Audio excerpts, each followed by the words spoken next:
Simple, là je sors de mes écouteurs. Lui c'est un stagiaire lui. Il en apprend tous les jours aussi. Ah ouais. Il arrive un peu aujourd'hui à l'interview. Un peu tout, mais plus dans le beatmaking. Ça, Ah, là il va y avoir des. Comment on appelle ça, des genres de néons bleus, tu vois. Et par-dessus, en fait, tout le toit il va être rose. Parce qu'ils en ont vu dessus. Avant qu'il est rentré, pareil, il m'a dit c'est n'importe quoi. Non mais nous quand on est rentré là, déjà quand j'avais vu Là, il n'est pas très avancé quand il est venu.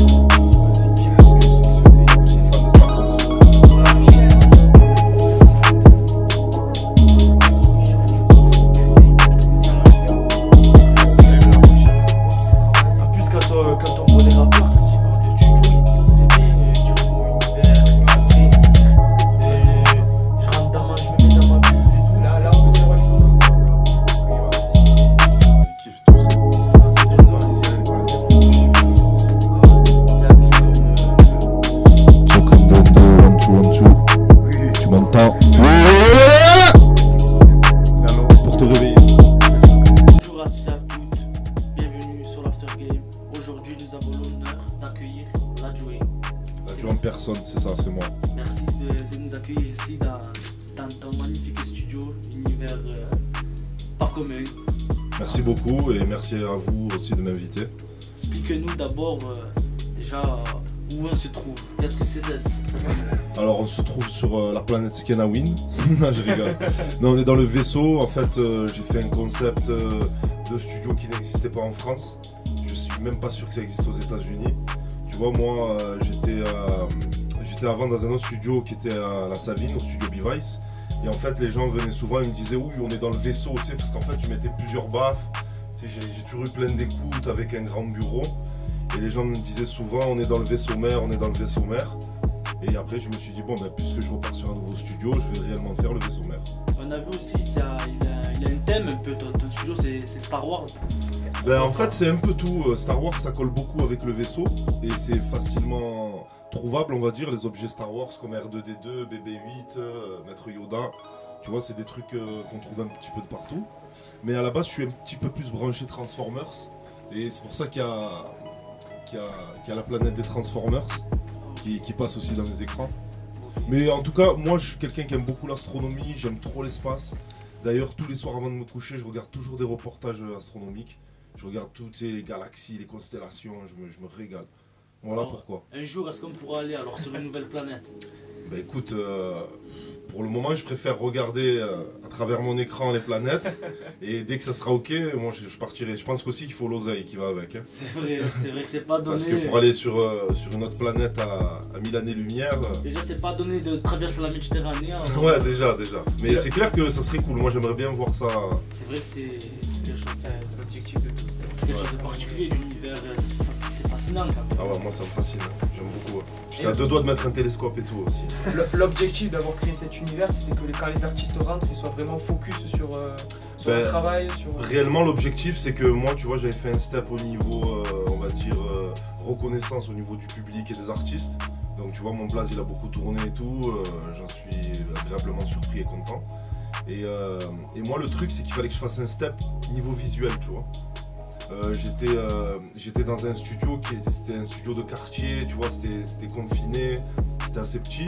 Donc là, je me suis dit pourquoi pas faire un truc plus grand, tu vois, et un truc plus pro logiquement, mais aussi plus visuel quoi, histoire que quand tu rentres dedans, tu vois, tu t'en souviens toute ta vie. Rien que nous, quand on est rentré, on a fait waouh quoi. Ouais, voilà. Et en fait, moi, je suscite les snaps.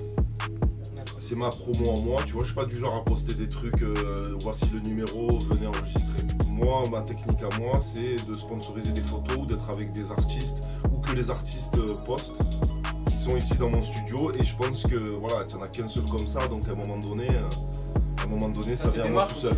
Ouais, c'est de la promo. Et aussi, voilà, c'est le luxe un peu de se dire que je suis dans mon élément, tu vois, dans mon délire. Quand on rentre ici, on a envie que d'y rester, de travailler. Voilà. Je pense que n'importe quel ingé son, si tu lui proposes de faire un beau studio, il va pas te dire non. Quoi. Et c'est quel artiste qui ont été éblouis par ce que tu leur as proposé? Ben, franchement, tous les artistes qui sont venus, je pense notamment à beaucoup de Parisiens qui sont passés, tu vois. Tu vois, bon, par exemple de Marseille, t'en as plein, tu vois, tu as Soso qui est souvent là. Bon, lui, il a vu le studio se construire, donc c'est différent, il a pas le même œil, tu vois.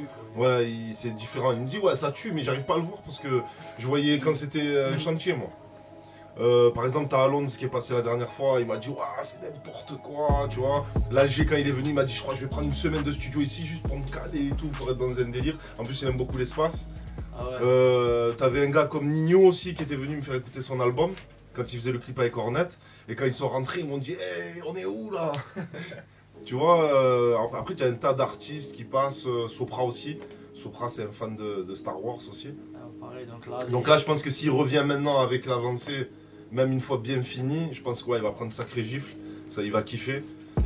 Un peu tous les artistes, tu vois, un peu tous les artistes qui viennent, même les moins connus, qui rentrent et qui sont un peu impressionnés, tu vois, ils ont la pression, tu vois, d'un coup ils ont la pâteuse quand ils se trouvent devant le micro, tu vois. Non, je trouve ça bien, tu vois, et ça me permet aussi de, tu vois, de montrer que je suis à domicile, tu vois, de m'imposer un petit peu, tu vois. Mais là, c'est quand même, justement, on parle beaucoup dans le rap que c'est Paris qui domine, bon, c'est Paris la capitale française du rap, mais là tu montres vraiment aussi aux Parisiens qu'à Marseille, c'est vraiment du sérieux déjà. Ah oui, ben, la plupart du temps, chose qui est importante, c'est qu'à chaque fois que des gars me contactent, ils croient que je suis sur Paris. Ah ouais. Ça, c'est assez rigolo. Donc à chaque fois, je leur dis non, je leur donne l'adresse d'ici, c'est à Marseille. Et à chaque fois, ils me disent ah putain merde, je croyais que tu étais un Parisien, moi je croyais que tu étais du 9-3 et tout, tu vois. Parce qu'on m'a beaucoup vu avec Fianso, tu vois. Donc je pense que c'est pour ça aussi. Je pense que aussi, tu sais, t'as pas tous les Marseillais qui arrivent à se créer un petit peu une image et une identité en tant qu'ingé son ou beatmaker, hein, peu importe.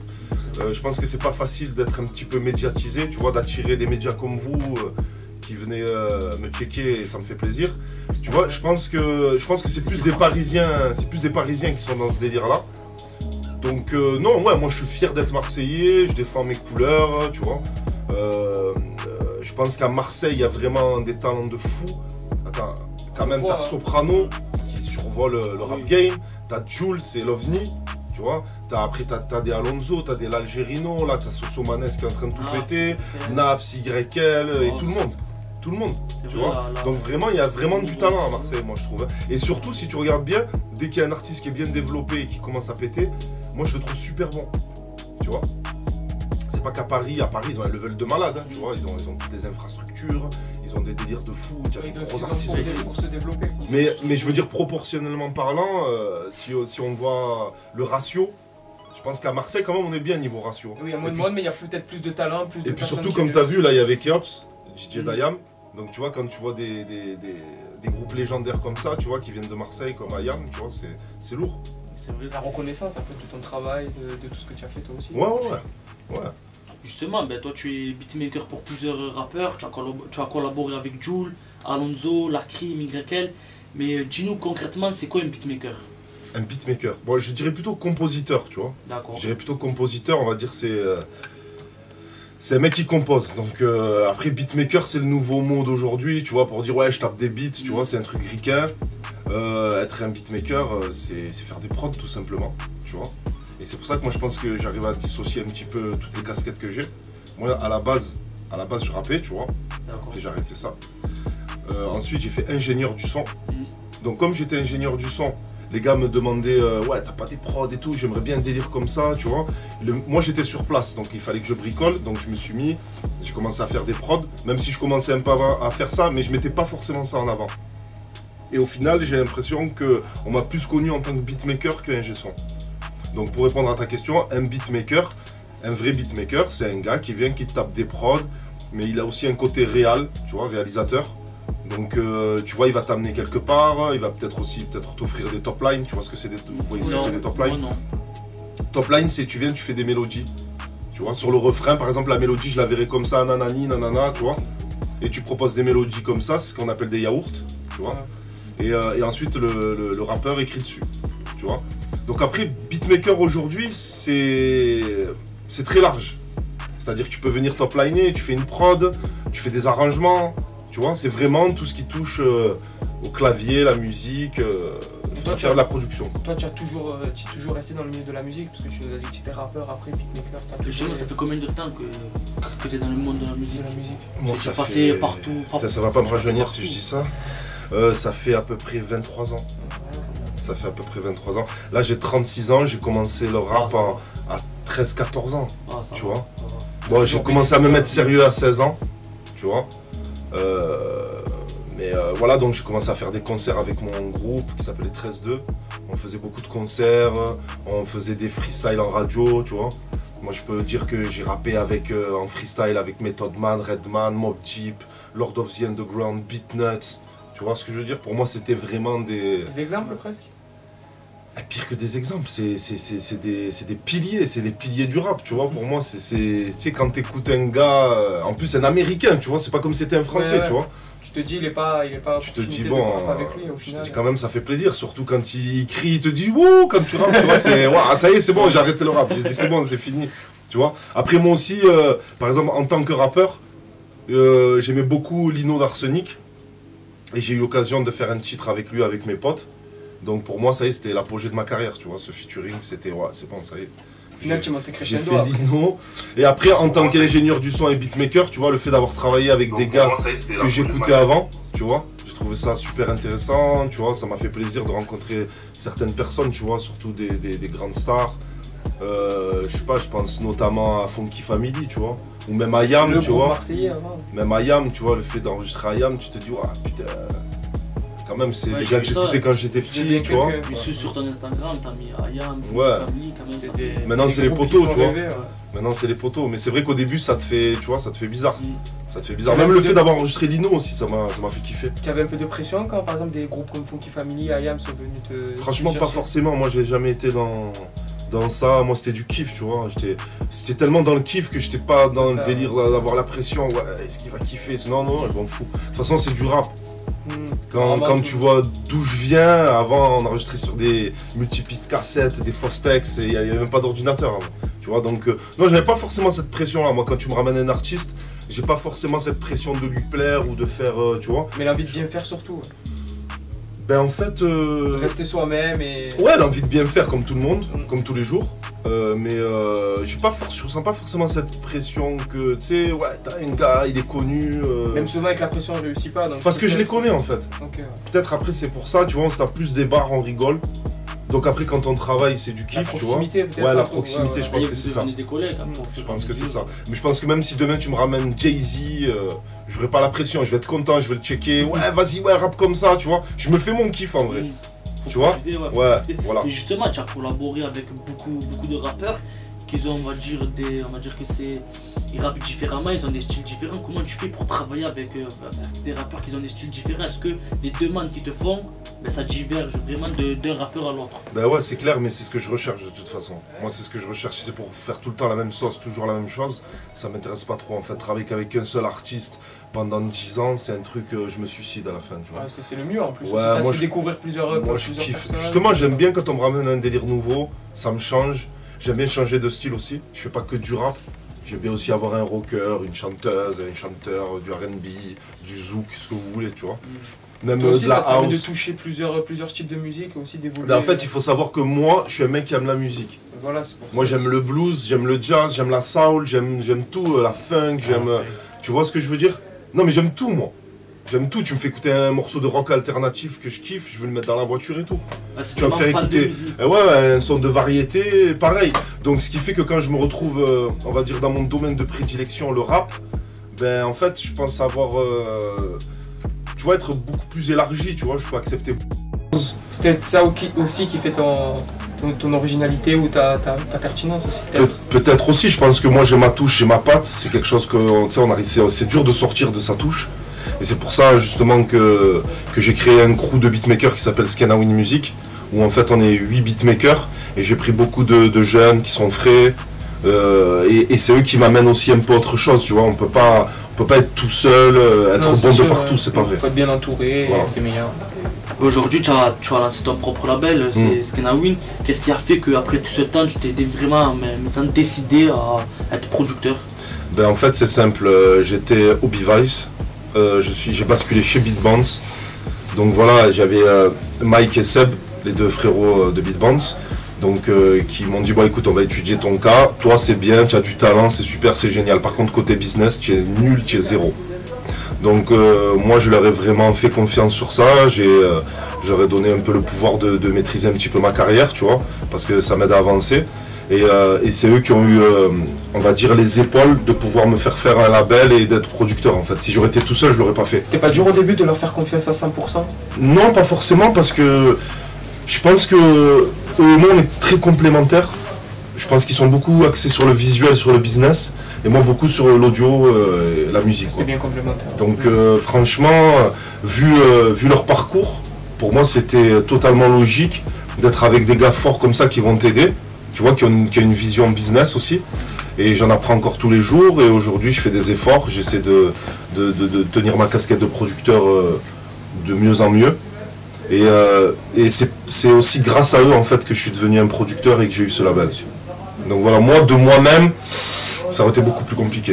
Ouais, ben, quel lien aujourd'hui tu entretiens avec BeatBoons? Est-ce que ça se passe bien ou ça va, ça coule de source, même eux, et est-ce qu'ils te rendent la confiance que tu leur as donnée, quoi? Ben en fait, je vais même te dire un truc pour répondre à ta question. En fait, je fais partie de BeatBoons, en fait.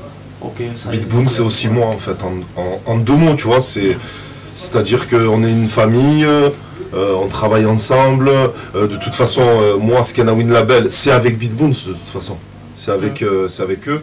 Donc, que tu me dises BeatBoons, Scanawin Label, le studio d'en face, la coiffeuse, les mecs qui font du graphisme, de la VFX et les clippers. Pour moi, on est tous une famille, tu vois, je m'en fous en fait des noms, des trucs. Tu vois, les gens quand ils viennent me voir, il y a des gens qui disent je vais chez l'adjoint, et il y a des gens qui disent je vais à BeatBoons. Moi, ça me... Tu vois, donc je pense que ça répond à ta question, c'est une famille en fait. Je m'en fous de savoir quel nom on ressort, ou tu vois. Eux, dans les visus, dans les clips, ils ont tout cassé. Tu vois, c'est vraiment des gros clippers, c'est une grosse référence en France. Donc franchement, j'aurais été un peu con quand même de vouloir rester dans mon coin en fait. Tu vois. Donc c'est pour ça que j'ai fait la démarche d'aller voir Mike, d'en discuter avec lui Ah non, pas du tout, non, pas du tout. Au contraire, ça se passe super bien, on rigole, on avance ensemble. Eux, ils m'apportent ce dont j'avais besoin. Et moi, je pense aussi apporter ce dont ils avaient besoin. Ouais. Un peu d'énergie, un mec comme ça qui prend les devants, qui a du talent au niveau musique, qui a déjà un petit nom, tu vois. Je pense que ça... C'est pour ça que tu dis que vous êtes complémentaires. Oui, ça c'est clair. Hein. Ça c'est clair. De toute façon, on peut rien faire tout bien tout seul. C'est vrai que c'est mieux de travailler en groupe. On dit l'union fait la force. Ça marche de partout, dans tous les domaines. Bien sûr, faire ce studio-là, j'aurais pas pu le faire tout seul. Ça demande quoi de faire ça? Déjà des locaux, déjà premièrement. Deuxièmement, il y a une logistique, il y a pas mal d'argent, il y a... Combien tu as mis de temps à tout finaliser? Bon là, tu nous as dit ça fait un an. Là. Ça fait un an. Après, ce qu'il faut savoir, c'est que je travaille en même temps. Et combien de temps tu passes, toi, dans ce studio à travailler? Je passe toute ma vie. Non, en fait, c'est le temps d'aller chez moi, de me reposer, ou des fois je coupe pour rester avec mon fiston, profiter de lui. C'est pas trop dur ça aussi? C'est pas trop dur ça aussi de tout le temps à travailler après?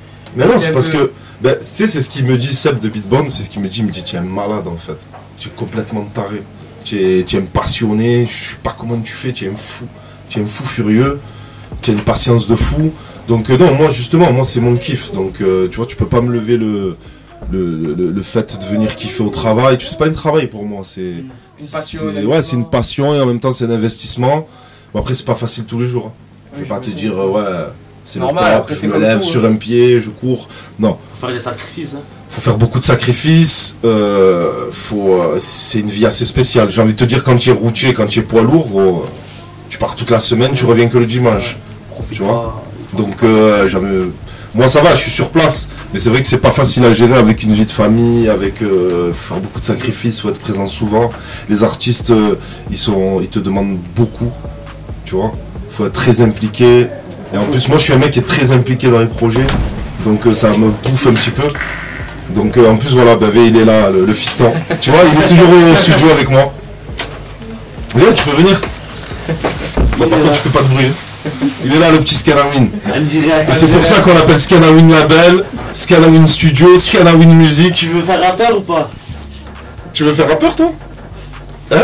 Ah, ça y est, il est impressionné là, il arrive, il croyait qu'elle allait dire bonjour à son père et finalement il y a des caméras de partout. Désolé. Non, c'est rien. En tout Bah cas, voilà, je pense que ça répond à ta question, tu vois, là d'un coup il débarque le studio, vraiment, ça manque. tu t'y attends pas, tu vois. C'est vrai que c'est pas facile. Mais justement, on parle de ton label. Parle-nous de ta nouvelle signature Yes. Est-ce que ça avance, ça progresse? C'est quoi les projets pour vous? Alors Ilyes, ouais, c'était la première signature Ilyes.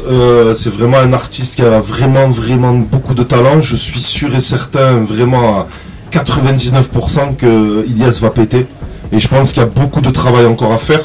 Et je pense surtout que c'est nous, on doit aussi évoluer dans ce qu'on fait. C'est-à-dire qu'on apprend aussi. Moi j'apprends en tant que producteur, hein. Je peux pas dire je suis un producteur aguerri, j'arrive, je vais tout casser, tu vois. Donc j'en apprends tous les jours, j'essaie de m'y mettre un peu plus. Et Ilyes, c'était vraiment un choix parce que j'aimais trop son écriture, je trouvais qu'il avait une fraîcheur de fou. Il est beau gosse, il est jeune, il a vraiment de l'avenir. Après j'aimerais rebondir aussi sur par exemple REDK. REDK c'est aussi fait partie de Scanawin Label aussi. D'accord. Mais c'est en coproduction avec Only Pro. Okay. Voilà. Qui veulent pas forcément se mettre en avant, après je peux comprendre. Mais qui sont aussi beaucoup là à nous aider sur ce projet-là. Donc REDK aussi c'est quelqu'un que vous devez attendre qui arrive dans le rétroviseur. Et enfin pour terminer, il y a Kader Djabi. Kader Djabi, je pense que vous connaissez. Ouais, c'est ça. Donc je trouve qu'il a une fraîcheur de malade, un talent de fou, visuellement, il casse l'écran. Il a vraiment un délire, il est déjà très connu sur Instagram pour ses vidéos. Il a déjà sorti des titres, il a déjà cassé un Planète Rap, il a déjà cassé un cercle, tu vois. Et là, pareil, c'est une collab avec Smile, avec son agence. Donc pareil aussi, qui nous apporte beaucoup en termes de com, en termes de tout ce qu'ils savent faire.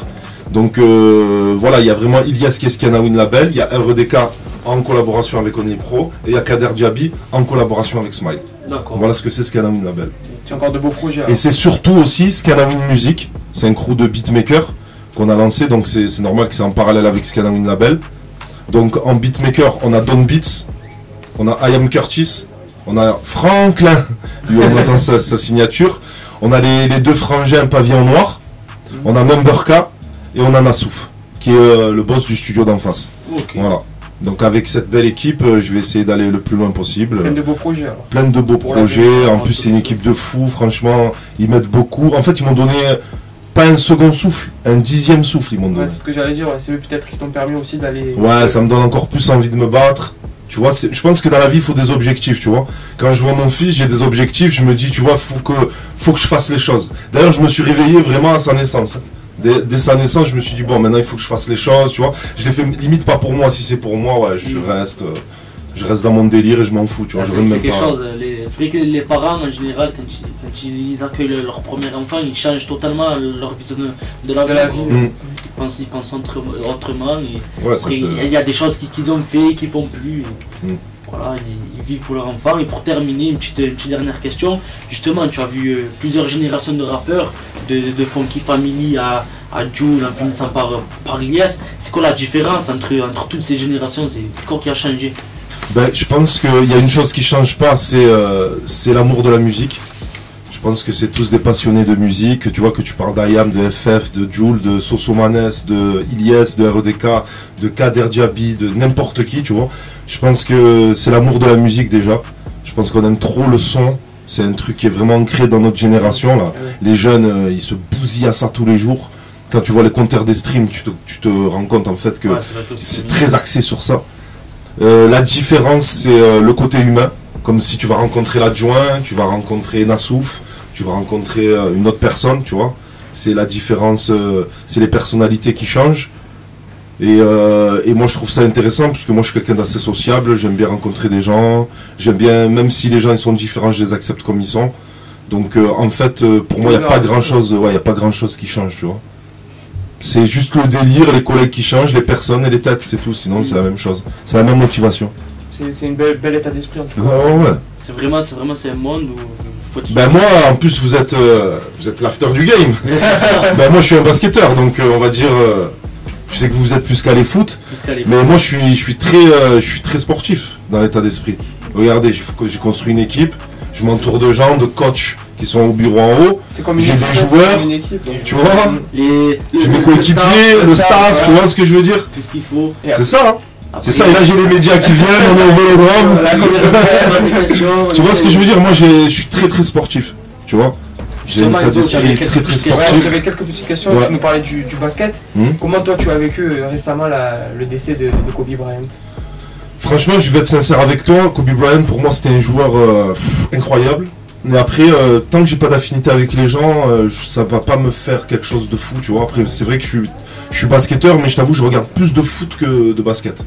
C'est un peu bizarre, hein, peut-être parce que je suis marseillais. Peut-être, ouais. Tu vois, mais après, Kobe Bryant, enfin voilà, moi j'en ai pas fait des tonnes. C'est vrai que de toute façon, ça aurait été Kobe Bryant, ça m'a surtout fait de la peine pour sa fille en fait. Et en fait, ça aurait été Kobe ou ça aurait été un autre gars, ça m'aurait fait la même peine en fait, tu vois. Je suis pas là dans la starification des gens, tu vois. Est-ce que tu penses que c'était l'héritier de Michael Jordan? L'héritier de Michael Jordan, oui, il y a eu un temps, c'était vraiment l'héritier. De toute façon, en plus, il a marqué plus de paniers que Jordan, donc là, il était chaud, Kobe, il était très très très chaud. Ouais, c'est clair que dans la gestuelle, dans la façon de jouer, il avait ce truc-là. Mais là, je pense que LeBron James, il nous a montré aussi que c'est encore un autre level, quoi. Tu vois, c'est quelqu'un. Pour parler du foot, donc tu nous as dit que tu as collaboré par exemple avec Jul, avec des rappeurs comme ça. Jul a fait récemment un clip au Vélodrome. Ça représente quoi pour toi l'Olympique de Marseille? À l'Olympique de Marseille, frérot, moi j'étais en 93, j'étais avec mon père, paix à son âme. Et gros, on a fait TB. Hein. Donc moi, l'Olympique de Marseille, c'est vraiment une fierté. Avec Ilyes, on est parti faire un clip aussi, on a fait un OM Session. Donc j'ai eu l'occasion de rencontrer tout le staff de l'Olympique de Marseille. Et pour mon frère, en tout cas pour mon frère c'est un fanatique de l'OM. Donc gros big up à lui, hein. Mounir, tu le sais. Big up, Mounir. C'est un fanatique de l'OM, c'est-à-dire si l'OM perd, c'est chaud. Tu vois, on va s'embrouiller, faut pas que je lui... Ouais, en ce moment, il revit. La saison prochaine, la Ligue des Champions qui il revit de fou. C'est-à-dire que j'ai l'impression que des fois, il est sur le terrain en fait. Tu vois, parce que c'est vraiment, c'est pas que du foot, c'est plus une passion. Pareil, si je peux revenir sur REDK, pareil, des fois de temps en temps on va manger des pizzas, on regarde un match, il s'assoit pas, il est là, il regarde comme ça, il tremble. Non, gros, il me rend fou. Enfin, moi j'ai pas cette ferveur. J'ai pas cette ferveur pour le sport. Mais quand même, l'Olympique de Marseille, c'est quelque chose. C'est quelque chose, l'Olympique de Marseille. De toute façon, on a l'étoile, on est fiers de l'avoir. De toute façon, moi ça va plus loin que le foot. Hein. Marseille, je suis fier de ma ville. Moi, tu sais, quand je vais ailleurs, je vais à Paris, je vais à Miami, je vais où que j'aille. Quand je reviens à Marseille, je me sens bien. Je sais pas, il y a un délire où je me sens chez moi, c'est bon délire, tu vois. Même des Parisiens, par exemple, la dernière fois, on a fait une interview de Az, je sais pas, l'humoriste, il nous disait que lui, Marseille, c'était vraiment autre chose. Tout le monde aime Marseille, c'est incroyable. C'est incroyable, franchement, c'est vraiment quelque chose. Il y a quelque chose ici. Tu vois, quand on dit que la ville a 2600 ans, je crois que c'est ça. Ouais, c'est ça à peu près. Ouais. Bon, c'est pas rien quand même. Hein. Je pense qu'elle a une âme cette ville. Elle a une âme, c'est quelque chose. Mais je suis très fier d'être Marseillais. Et j'entraîne mon accent tous les jours un petit peu plus. Non, j'essaie de le cacher un peu, parce que c'est pas non plus. Mais c'est naturel. Tu peux pas te l'enlever. Tu peux pas te l'enlever comme ça. Mais je suis très fier d'être Marseillais. Je suis fier de tous les artistes qu'on a à Marseille. Je suis fier de l'Olympique de Marseille. Et voilà, en avant, allez loin. En tout cas, dans le monde de la musique, tu représentes bien Marseille.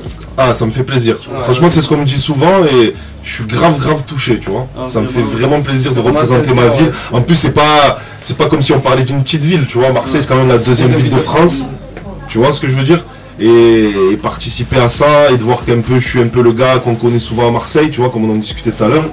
Franchement, c'est le kiff, quoi, tu vois. Et je pense aussi que Marseille, c'est l'Eldorado un petit peu de la musique, c'est-à-dire qu'il y a tout à faire, tu vois. C'est pas comme Paris où tu as déjà toutes les infrastructures, les maisons de disques, les trucs pour faire la promo, tout ça. Tu vois, moi j'encourage vraiment les gens comme vous, tu vois, vous êtes des précurseurs en fait. Tu vois, quand vous faites marcher le truc pour la ville, vous vous en rendez peut-être pas compte, tu vois. C'est ça. Mais c'est important, et moi je donnerai toujours ma force à ces gens-là, tu vois. C'est gentil. Ah ouais, c'est normal. Merci beaucoup pour cette interview. En tout cas, merci pour cette interview de nous avoir accueillis ici. Ça... Ah, tu passes quand tu veux. Tu es dans le vaisseau. Si tu veux prendre un vol pour la planète Terre, là-bas, regarde. Tu as la planète là. Ah ouais, pas de soucis. Tu vois, je te parlais. Il y a Cybertron aussi qui passe. Il y a là-bas, tu as l'étoile noire de Star Wars. Ici, tu as une Dragon Ball qui passe les planètes Dragon Ball. Tu as toutes les références imaginables. Tu as même le Faucon Millennium qui passe ici. J'étais dans un délire, quoi. Tu vois. En tout cas, moi, personnellement, j'ai jamais vu ça. Réussi. Et en plus, comme tu as dit, c'est pas fini. Ouais. Et en plus, c'est Marseillais. Et c'est Marseille, ça veut dire. Et en plus, nous, quand Isaac et moi, on n'avait jamais vu un studio. Et en plus, la première, je pense Ouais, que tu rentres d'entrée dans la Ligue des C'est ça, Champions. que je rentre dans Ligue des Champions. Tu aurais dû commencer petit à petit, peut-être, je pense, hein, parce qu'après, tu. Non, après, Là, c'est mais pas là, petit, on est t'es- bien, C'est ça. Ah À chaque fois, ouais. on Viser la lune, ouais, j'ai C'est compris, ça, viser la lune. ouais. Vous êtes au bon endroit pour viser la lune. hein. on a fait le bon choix. On a tapé fort, on a tapé Ouais. fort. En tout cas, Merci en tout cas. Non, merci à vous, les gars. Moi, ça me fait plaisir.